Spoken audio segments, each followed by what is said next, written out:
Welcome to today's Business and Finance webinar to mark the 2021 CFO100 Index in association with SIA Partners. As you'll know, the CFO100 Index highlights the top financial talent in the country. We'll start off by hearing a partner address from David Cass, partner with SIA Partners. This will be followed by a thought leadership panel discussion on the evolving role of the CFO and the importance of flexible business models and investment in technology in an unpredictable world. Our moderator for today's discussion is Cian O'Murchu, Head of Corporate Data Solutions at Deutsche Bank, and he'll be joined by some of Ireland's leading Chief Financial Officers selected from the index, which was launched today. To join the conversation, please use the hashtag CFO100. I'll hand you over now to David Cass, partner with SIA Partners, who's going to deliver a partner address.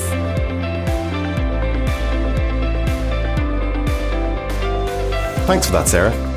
SIA Partners are delighted to partner with Business and Finance on the CFO100 Index for 2021. The CFO100 Index celebrates CFOs who are constantly adapting, innovating, and evolving in their role through leading high-performance teams, developing and perfecting processes, transforming their organizations, and using innovative technologies to not only survive, but to succeed and thrive. The finance function has moved beyond the scorekeeper role of recording and reporting performance to becoming a true strategic partner, playing a key role in mitigating risk, driving strategy, and adding value. With this, the role of the CFO is becoming broader and ever more challenging, with the need to deliver consistent results in a fast-paced and uncertain global market. The ever-increasing turmoil in geopolitics, as well as events such as the financial crisis, Brexit, and the pandemic, have brought the CFO role and its challenges more to the fore, as organisations grapple with rapidly changing events and increased levels of uncertainty. The demands of stakeholders have shifted in this period too, with a much greater focus on ethical business practice, sustainability, and social responsibility. Coupled with this change is the rapid development and adoption of new technologies, transforming not only how and where we work, but also how our jobs and roles will evolve in the future. This landscape will be the new normal for finance operations for the foreseeable future. And companies that build flexibility and can adapt and innovate quickly are best placed to succeed.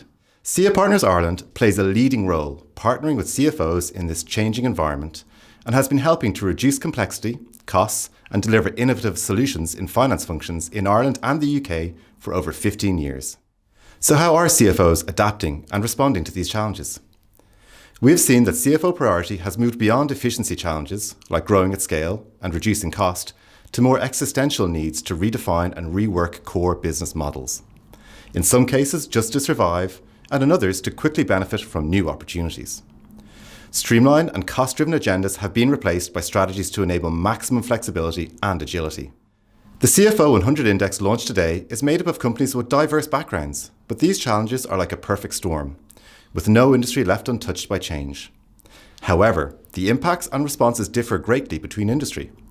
We witnessed a number of impacts and different responses across our client base. In our retail customers, we saw the impact the Brexit vote and ensuing uncertainty brought. In response to this, we saw CFOs and finance functions react rapidly to assess and build flexibility into their global supply chains, often promoting projects that built flexible options over the most cost-effective solutions. When the pandemic hit, retailers needed to get online or optimize their online distribution capability. And in some cases, the preparation they were forced into through Brexit paid dividends here, enabling a more rapid response to online pressure. In the pharmaceutical and healthcare industries, we saw and worked with finance functions on rapidly reassessing R&D investment decisions, a rationalisation of ongoing projects and programmes, and prioritising scaling up of production facilities that provided multiple options as solutions were being developed in parallel. In financial services and banking, we worked with organisations that were struggling with the challenges of standing up a remote workforce at short notice and supporting customers that were used to the retail experience in the move to online. We supported them in developing from legacy operations to digital ways of working and working through remote teams. Organisations accelerated the move to agile ways of working, releasing small changes often and testing the effects. Agribusiness organisations had to deal with increasing levels of demand. Traditional demand models and production schedules had to be quickly reassessed and streamlined to deliver the capacity required.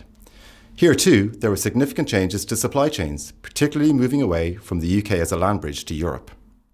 However, crisis and challenge provide opportunity to those that take them. Rapid change demands rapid action, and a multifaceted changing world enables strong companies to experiment and reinvent in ways they never would have conceived before. Risks need to be taken for opportunities to be realised, and we have seen this time and again with our clients over the past 2 years. After the initial shock of the first wave of the pandemic had worn off, we had expected new projects and activity to die down. Instead, activity intensified, not only to shore up or adapt areas of concern, but in the development of new products and services to take advantage of emerging opportunities. Agile methodology has come to the fore, and prototyping new products and implementing new ways of working in real time, which would never have been considered possible or practical in some industries, are now normal practice and are delivering real results. So what comes next in the new normal? These external challenges have been further compounded and complemented through a rapid advancement in technology and changes in employee and customer behaviour that is here to stay. These will impact future decisions in a multitude of ways. For example, in finance and business operations, the cost of labour is less of an influence now on where to locate finance centres. Availability of skilled people will be the key to these decisions. In the future, finance function teams will as easily come from tech and data background as from the accounting world, reflecting the growing influence of data and AI driving real-time decisions in the finance function. Agile is the new way of working, iterative changes and testing the results in real time. For offices and staff, new ways of working are here for the long term. We are now seeing many organisations strategising for the office of the future in how they will use, grow, or even dispose of office space. Staff retention and flexible working policies will be key to future success as the workforce becomes increasingly mobile. Stakeholders and customers in this environment are demanding more, not less, from businesses. Sustainability, ethical practices, and transparency have all moved centre stage in customer decisions to do business. Customer behaviour has gone through a generational shift. How people buy and consume services today is different to 2 years ago. Companies need to understand and plan to satisfy changing demands and to stay relevant. The ability to track and cost the carbon footprint of operations for statutory reporting is starting to become increasingly important as well. New and emerging technologies are growing in influence.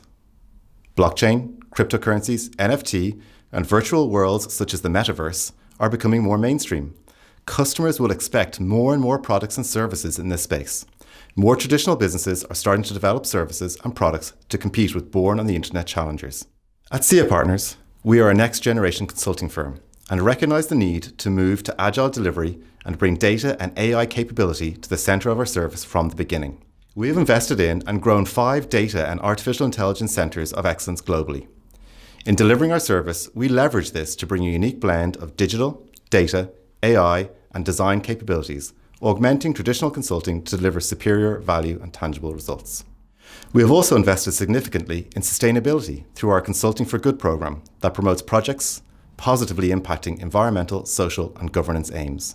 The overall and underlying impact on CFOs through all of this is the constant need for flexibility, adaptability and versatility in operations.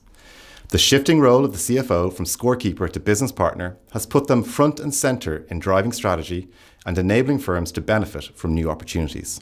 So it is in this context that we celebrate CFOs and the role of the finance function in organisations through the CFO100 Index. We are delighted to be a key sponsor of this event and wish to congratulate all CFOs who have made the list and have been honoured today. Today's panel discussion will develop these themes further, and we are very fortunate to have a strong panel who between them have over 20 years experience within the finance function across multiple sectors. Today on the panel we have Sarah Fitzpatrick, CFO of Houses of the Oireachtas, Emer Cahalan, CFO and co-founder of Vivid Edge, and Avril O'Hare, Director of Administration, CFO and Board Executive of Lidl Ireland. Over the next 35 minutes, they'll be giving us their insights into the role of a Chief Financial Officer and how it has changed and adapted over the past 2 years. I'll hand you back now to Sarah Freeman, Managing Editor of Business and Finance.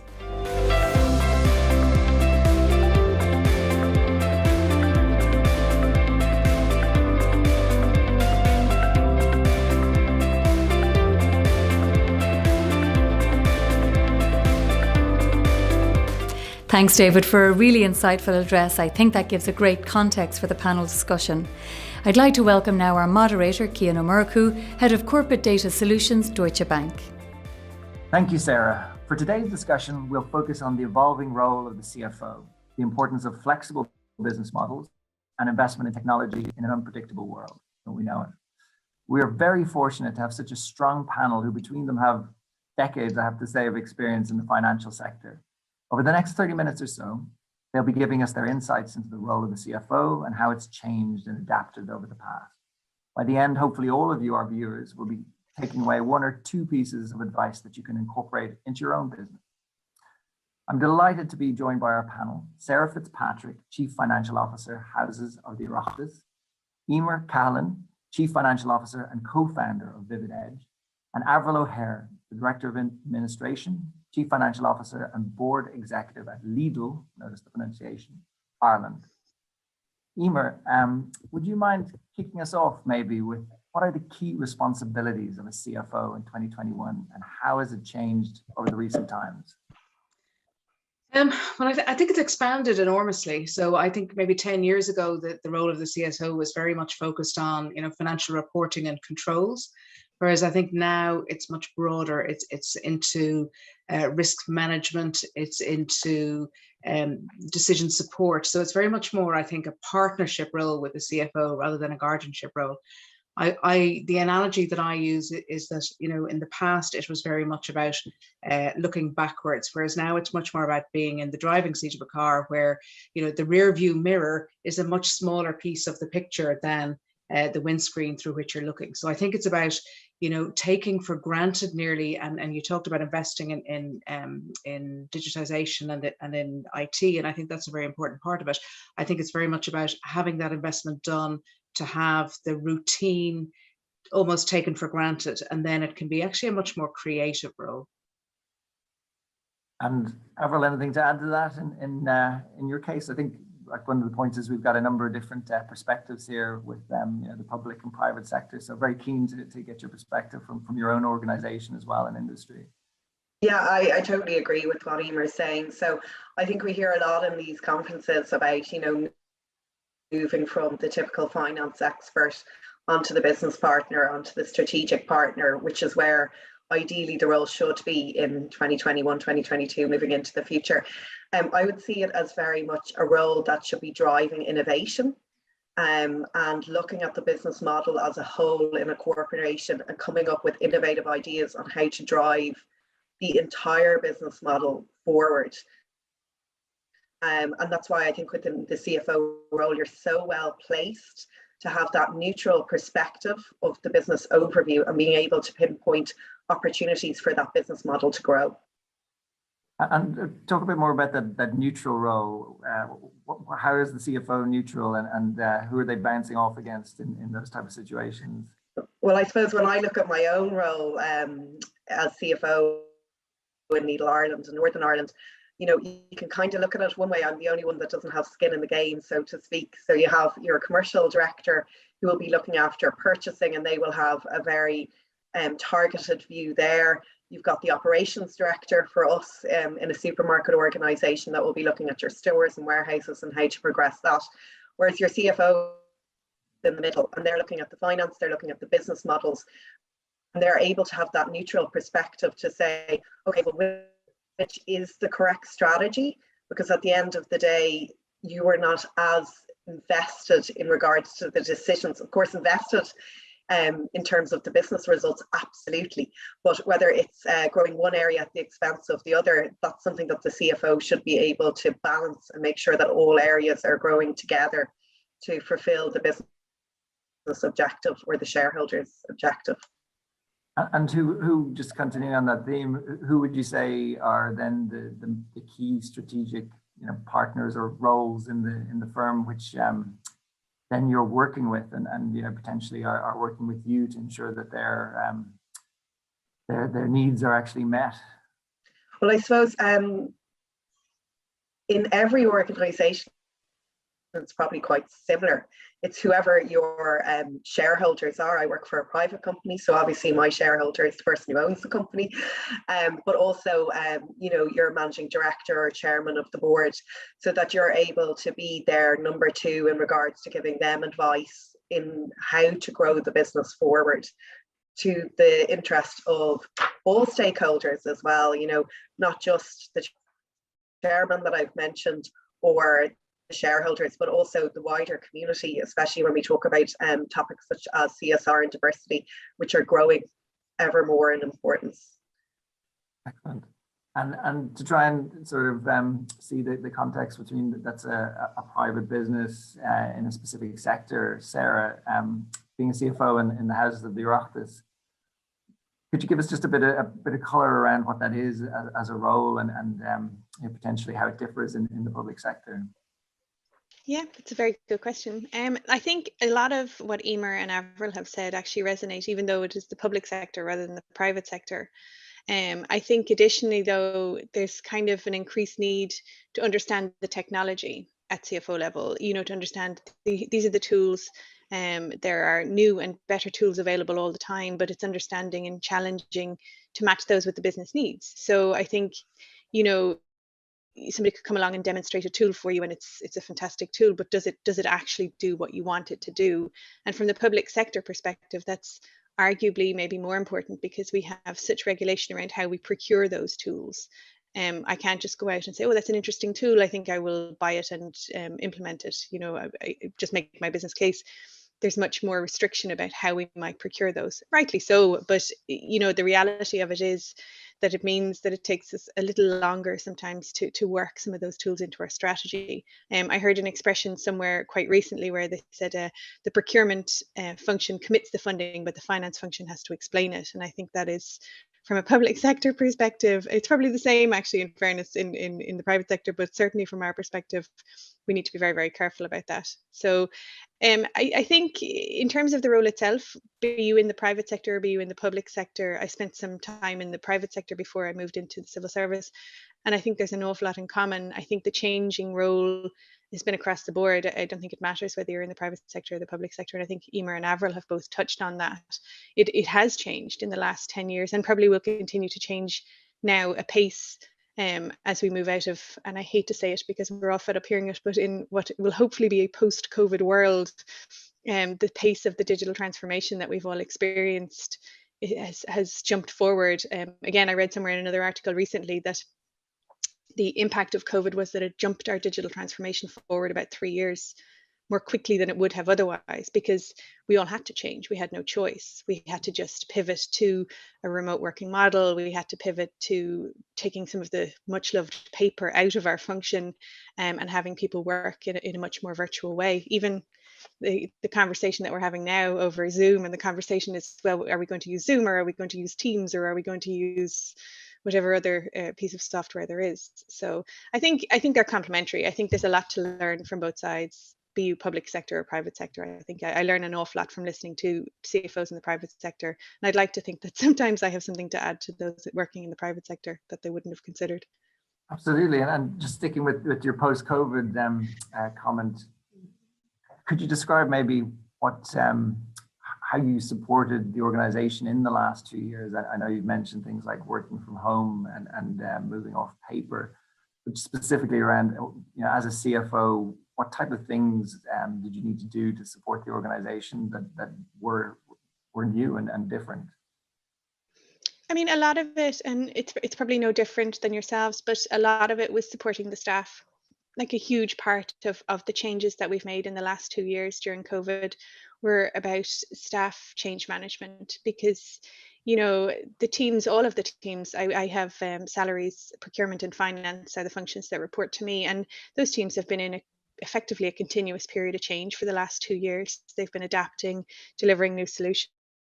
There's always a concern around the risk of burnout there. And it's much more important now, I think, than ever to try and prioritize some of the time and some of the energy that your staff spend. So I know myself, I am not a techie, as I am fond of telling people, but I have had to kind of really put that aside and learn from our tech. We're very lucky. We have very good tech guys in the Oireachtas, and just to listen to them and understand what it is that they're trying to do and try and support them with a finance mind as best I can, try and ensure that they have the budget that they require in order to achieve everything that needs to be achieved. Because I think we've made so many changes to now, but there are further changes to be made, be that telephony work. You know, I think the days where we had a phone sitting on a desk in work is probably long gone. I know my desk phone has been forwarded to my mobile for the guts of 2 years now. Yes. And I think we can do better. And I know that our tech guys can do better. And I think my role in that is really just to support them and ensure that they have that finance mind on those committees and on those project boards where we're discussing that. Yeah, I think signs on the fact that the transition has worked so well. It has, the support has been there, and the technology has been invested in correctly. Avril, from your perspective, I mean, I suppose the food industry was at the forefront of the crisis as well, and a lot of issues around both supply, cost, furlough staff. Maybe you could describe in terms of your role within Lidl, how the CFO role supported during COVID, and what changed again, specifically to accommodate what was happening. I think during COVID, yeah, it was obviously for retail a huge transition, particularly since all of our colleagues stayed working, in the front, in the supermarkets and the warehouses. And the demand for food obviously went through the roof, particularly at the start of the stockpiling. As soon as it was announced that the schools were closing, I think everyone, although we thought the schools might close in that initial period in the March when it started, and we were all a little bit shocked and taken by surprise. We had to really look at our business model and react extremely fast to what was going on in the market. So I suppose going back to the comment about the CFO role and that part of the organisation being the neutral person or the business partner to the organisation, we actually set up the crisis management team within our organisation, and we're responsible for that. So previously, we would have done quite a lot of crisis simulations within our organisation with crisis management consulting firms. When things happen, how do you react as a business? And I think that's such a necessary best practice to do within an organisation. Now, we never had practiced what happens when there's a pandemic, but it did actually bring us together and solidify in our minds the first thing we would need is a group of people within our organisation who could react very fastly in regards to what we were doing. In regards to how it affected particularly the role of my role, I'm over the finance side, but also obviously the IT side. And from the IT side, exactly like Sarah said, the guys were amazing in our IT, that like overnight, suddenly we were working from home. We didn't have a working from home model in our head office previously. So that was something new for us. We had to try and find laptops from absolutely everywhere to get everyone at home, because obviously from the finance perspective, we have a huge responsibility to our suppliers. So we had suppliers who were having difficulty getting paid from other organisations, and also suppliers who no longer potentially had other organisations to supply. So it was really important that we were able to support our strategic suppliers by, number one, paying them early, seeing did they have liquidity, because at the end of the day, those suppliers are, essential to what we do as a business. So it was that really close partnership role that we played with the suppliers. And also, we did different things like we started listing artisan cheese. So, we had suppliers who supplied artisan cheese to restaurants that were potentially closed, who came to us to say, we don't have anyone to supply anymore, right, or with that area of our business. Fantastic organisations like a Cork gin maker who made us the sanitizing gel. So we went to them and said, can't get sanitizing gel. And they were like, well, we make gin. Well, we'll make sanitizing gel for you. And we had that turned around within a few weeks, that we were able to get them to work with us and be able to turn the product around in a few weeks. I suppose what also was quite challenging during that time is what you mentioned, is the amount we had to invest in the safety measures, which was a huge capital investment. And also we didn't really know, were we 100% going in the right direction? Because obviously, say for example, when we procured masks for our employees, at the time government advice was still, you don't need to wear masks, but we were looking at other European countries thinking, okay, everyone else is wearing masks, we probably need to buy masks to make sure that our employees and colleagues can still work in the stores, or perspex glasses. So we were having conversations to say, are we really going to spend all of this money on equipment that we have no idea, are we going to need this or not? So I think in the role of the CFO, you were making some tough calls in terms of financing decisions. So hopefully they all played out right in the right direction for every organisation. It was a bit of a gamble. We didn't starve, so I think you must have done something right. And everyone had toilet paper and pasta, yeah. Absolutely, but I mean, it's fascinating with the different supply chains reorientating themselves, that were going to the restaurants and to those public spaces, which then had to reroute into supplies to home and supermarkets, along with trying to make those predictions on what sort of safety measures need to come through and make those capital investments, and not knowing whether they're going to actually be right or wrong. I suppose, just moving to Emer, you're in the energy consultancy industry, and both the change that's happened in COVID, but also the change in focus from people around concepts like ESG and recent COP21. You must have gone through two massive changes in terms of both the visibility of your industry, but also some of the blockers that have been posed by the challenges of COVID. Again, could I just ask specifically, what you've been doing and where the role of CFO fits in there?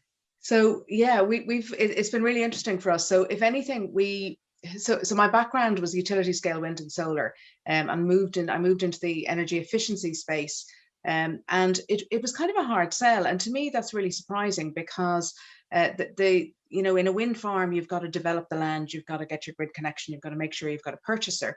What we're doing now is all kind of behind the meter. So we're helping anybody who uses a large amount of electricity use less. And that's half the battle. If you're using less, then it's much easier for the wind and the solar to fill that in. But it was a much harder sell. And I think if anything, we kind of think maybe we came too early to the game. The banks and financiers, get the renewable energy, but ours was different. And that has completely changed. So the focus, whatever happened with COVID, I think people were at home, people took a long, hard look at themselves. I think there's been a whole renewed focus on ethical business, if you like, and people are now seeing, whereas we were seen before as the green sandals and the Birkenstock people, and now it's just par for the course that what people need to be doing is decarbonisation. How many times did people hear net zero before COP26? Hardly any. And we were in selling mode, trying to convince people about our model, which is all about it's a rental model. So it's preventing the likes of Lidl, who want to invest in their systems for their suppliers and their customers, not having to invest in something that's kind of non-core. Do you really want to be paying for better fridges or better whatever, when you could be paying for better staff or higher quality or cutting costs? So it's been really interesting. And now, for the first time in the last 6 months, we have people approaching us saying, can you do this for us? And that's really exciting. And people are thinking beyond lighting. So there was a concept out there of lighting as a service. And what we've introduced is a whole bundle. So we will look at anything that reduces somebody's carbon footprint. So it could be chillers, it could be air conditioning, HVAC units, it could be variable speed drives in machinery in a factory. And now is the first time people are actually saying, what can you do for us? And because what's there is, if you are a CFO, you're looking at constant costs and you might be trying to cut. But if something is working, there's always this attitude of if it's not broken, don't fix it. So an organization could have a massive boiler sitting in a basement that's working absolutely fine, but because it's 15 years old, it's using old technology. There has been very little incentive or very little thought about replacing that, despite the fact that you could cut your costs by 50% for running that piece of equipment. And with us, you can do it on a rental model. So the models are out there, the interest is there. And people are looking at risk in a much broader fashion. And in fact, the other thing that's happened, we've all seen in the last 2 or 3 months, is that energy prices have increased. So we have one customer that we're working with at the moment, and their unit price of electricity has gone from 6 cents a unit to 18 cents a unit in 3 months. And they're screaming, what are they going to do? That's a massive cost. And that's a massive hit to imagine the amount of extra sales. They're a low margin business. The amount of extra sales that they have to make to make up for that is just enormous. Whereas, by replacing and getting more energy efficient, that they can address that in a much more sensible way and without having to cut back on customer service or any of those other things that are core. So it's been really interesting, and people are looking at risk in a whole different way. And I think that risk analysis is one of the key things that's coming out around the CFO role at the moment. And we even whether it's looking at employee retention as a key analysis. So, Avril talked about the things that they had to do, and Sarah talked about looking after staff. If you lose your staff, it's much harder to replace somebody in the current environment.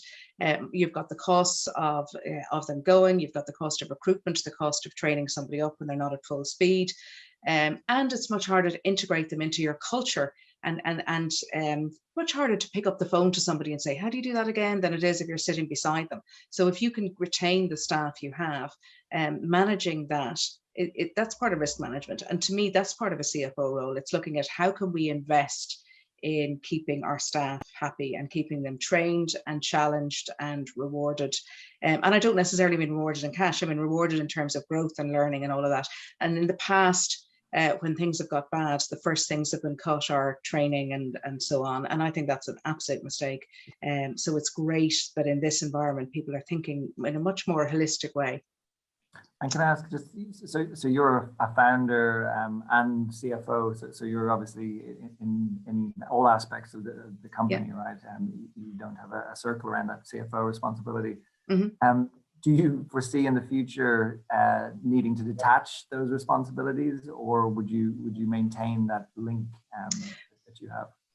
I think some of it will have to be, if you like, delegated to others, but I don't see myself detaching from it at all. I see, the value of branding as part of it's all about. I think the role of a CFO is much more about value creation than it used to be, and that includes things like branding. It includes things like making sure that the customers that you support are the ones that are creating value for you. So we've done a piece of work around, customer retention, the cost of acquisition. That's the kind of thing that typically maybe somebody who had a more commercial focus would do. But we're looking very much at the value that's created by the interactions that we have with our customer, the branding that we do, the marketing that we do. And I think a CFO has to be part of all of that. If you're going to spot the opportunities, I've been looking at new markets, analysing those. I don't see that leaving the CFO world. I think it's working in partnership with a CEO and a marketing director and a technical director about what can we do, what processes can we add, what products can we add that add value to our customer but don't add risk to us. So for instance, in the energy world, things are constantly evolving. We want to help our customers get the best value, but how do we do that and be at the cutting edge but not the bleeding edge, if you like? We don't want to be taking on products that aren't proven. So all of that analysis is very much about partnership, and I think that's the key thing. I think it's very much like a team, and the CFO is part of the team. I also think there's a corollary to that, though. I think in order to have the space for that creativity and that added value, you need to know that the stuff in the background that was the traditional CFO role, so the monthly close and the cost management and expenses and all that, is happening tickety-boo, and you can forget about it. And that means partnership as well. That means the other people around the table have to be on board with the fact that there are rules and there are controls, and not try to be getting around them. Because the minute they start to get around them, or the CEO says, oh, don't worry about that procurement thing that Emer put in, somebody else will, I'll sort that out. And the minute they go round, then I'm back to, and my team are back to explaining, you're back to manual intervention, you're back to trying to figure out why something went wrong, you're trying to explain variances. And that all goes out the window, and then you're back to that negative CFO role. So I think you need people on board with the fact that the controls are there for a reason. They need to be on board with that. Stop trying to get around it. If there's a fundamental disagreement, let's agree to change things, but let's stop getting around it, because that manual intervention and those individual items that go wrong are what drains time, and I think that's a disaster. So they need to be on board as well. So it's a two-way street. All right. And Sarah, if we think about the work that you're doing, are there any areas of sort of the organization that you would like or see the CFO expanding into? Emer touched on a number of different areas there. There's both the traditional part, which is the finance and the reporting and the controls associated with costs, etc. Are there any areas which you would have ambitions to push into or are already involved in, which you think actually make the role more broadly dependent? Yeah, I think Emer makes a really good point. I think there's always work to be done, but the challenge is always going to be prioritization.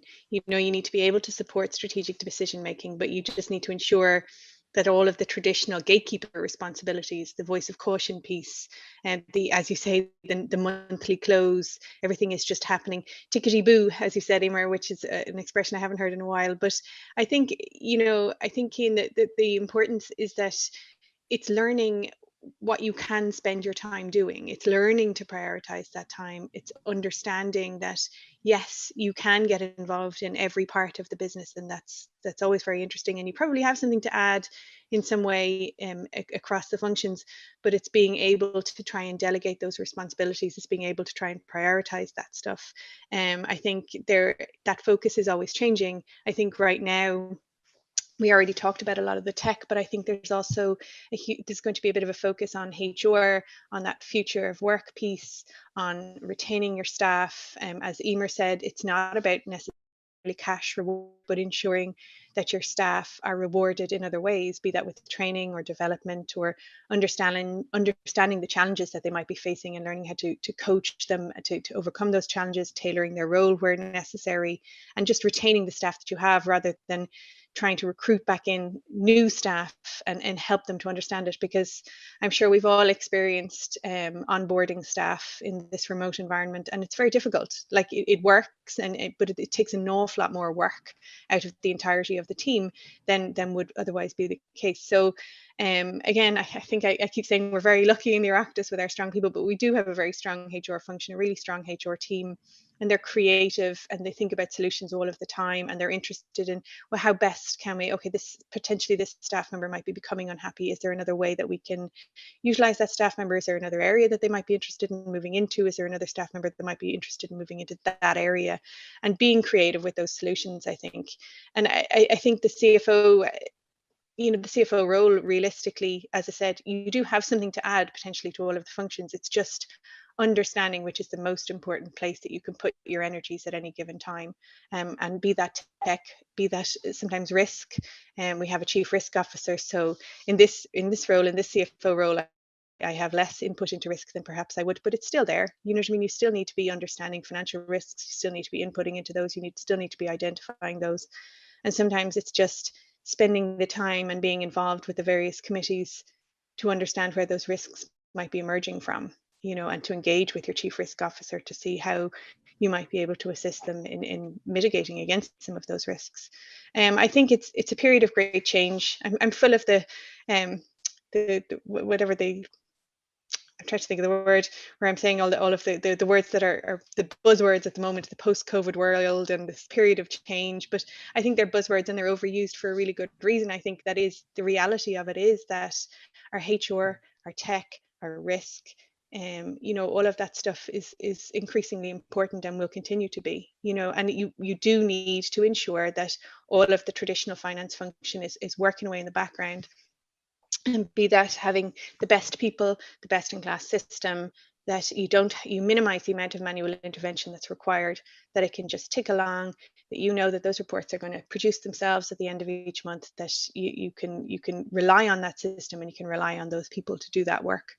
And I think it's a really interesting time. It's challenging, but I think it's a really interesting time to be a CFO just at the moment. I think it's an interesting time to be at management level in any organization, but I personally think that the CFO function in particular is very interesting right now. Absolutely, and just thinking in your case, Avril, there's your CFO role actually encompasses a large number of other functions that actually are directly aligned to it, which gives an even broader perspective. Maybe you could talk about how that's set up and what it provides line of sight into, just to give people clarity. Yeah, so I suppose my role is a little bit different to potentially the traditional structure within an organization. So I look after the typical finance, IT and e-commerce areas, but I also have areas like legal and compliance, standards within our organization, customer service, and also business development, which will be looking at internal risk and potential for business development, and also that area of project management. So I suppose going back to what Emer and Sarah both said, actually, the classic example is this: okay, what are we going to do on the CSR agenda? In Lidl, we've committed to be carbon neutral by 2025, and we're planning to reduce our emissions by over 45% actually by 2030. But in my role, how do I make that happen for our organisation from where I'm standing? So I suppose what's important for me is when we decided that as an organisation, that my areas of the business, number one, were helping to build those science-based targets so that we could actually commit to something that we could do. Because as Emer mentioned, it's very expensive. We're a low-cost retailer, and any extra expense that we incur, we do not want to pass it on to the customer, because we intend to remain the cheapest supermarket in Ireland. So how do you actually do that? And I think when you have a broader remit as CFO, regardless of whether it's a formal one or an informal one, that's how you can also ensure that that can happen, that you can, you know, maybe achieve something that isn't necessarily part of your core business, which is this, you know, commitment to CSR. However, in our case, for example, it's absolutely what the customer wants.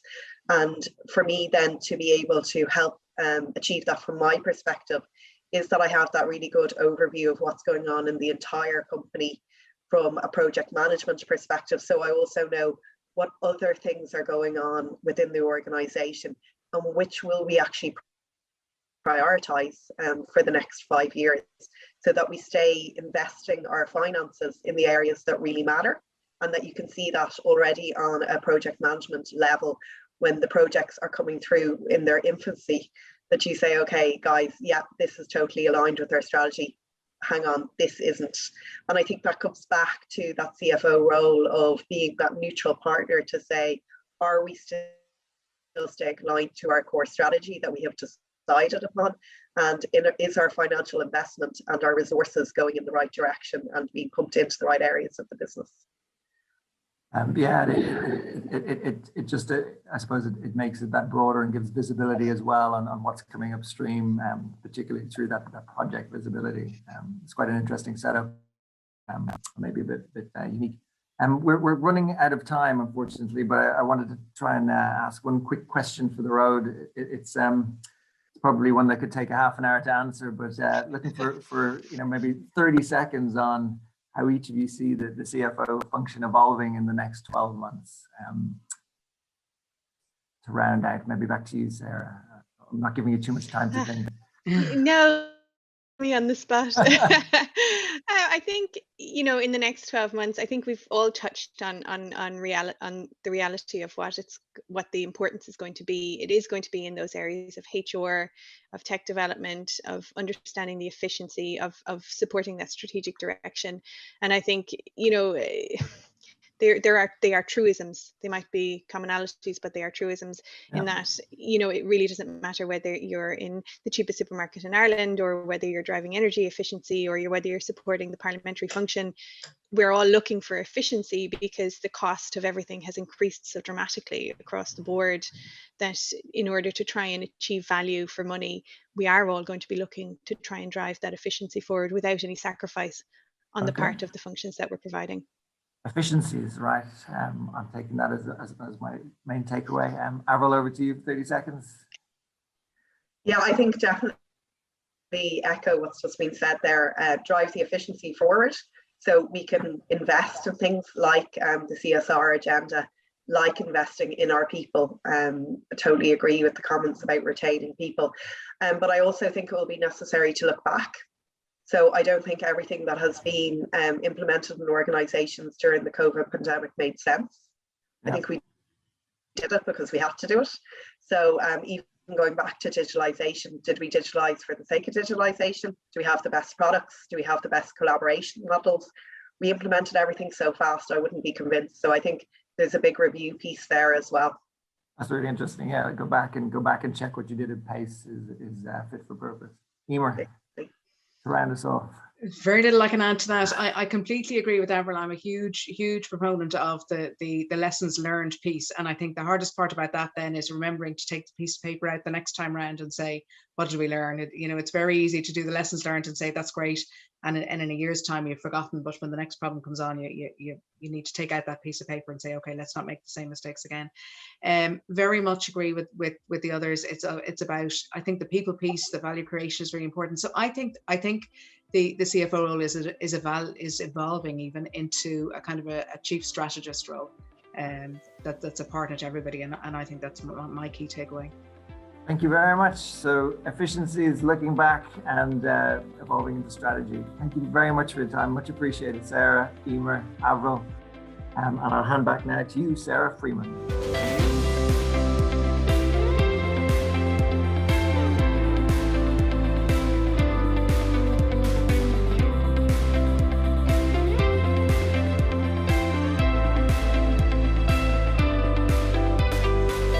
Thanks, Cian, for moderating what was a fascinating discussion. Thanks also to our panel for their insights and time. I think we all learned a lot about the challenges and opportunities facing CFOs today. And thank you to David Cass for what was a thought-provoking partner address, and also to SIA Partners for a wonderful event. The 2021 CFO100 Index is available to view in full on businessandfinance.com. I hope we'll see you all again soon, and if you'd like to join the online conversation, please use the hashtag CFO100. Thank you and goodbye.